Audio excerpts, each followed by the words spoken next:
Ne, Sami idwa dhi live performance, idwa dhi perform live. Make sure ni loso duondi. Iwe dhi stage iwe rwaka ng'ama ideyo. Iwe ka pastor mayalo. Kata kopori ok inyal wer kaka iwere recording studio, but lakini temi were kaka duondi, temi were, temi ni duondi dwa chalre gima record cha. Mok idhi nwa stage koro winjo ka ng'ama ideyo. Koro winje kaka nyoro Kaka Talanta nyo were stage Malaika Festival Kakamega. Adwa matunda mapono kenda. Ndiga mariembo kenda. Kaka Talanta. No. Work on your voice.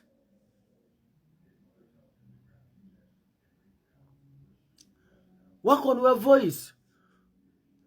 Koponi winjo ka voice ni right on monodo gik sani. Kon ng'ama chalo dhi perform on the modh pi.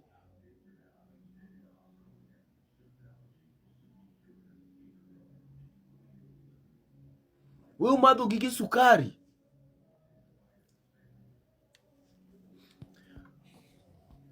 The performance was good, but your voice was terrible. Adwaro erana kenda in pasta.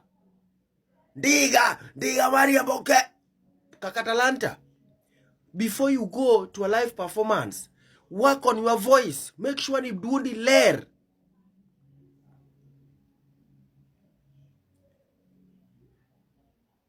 Ni de stage. Koso mic kudangu ngeni mic emanyo de kosango ni deri.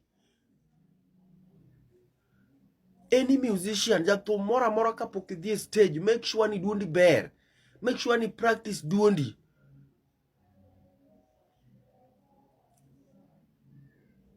Udhi stage idhi stage ka duondi ng'akore. Adwaro era mera. Work on your voice before you perform.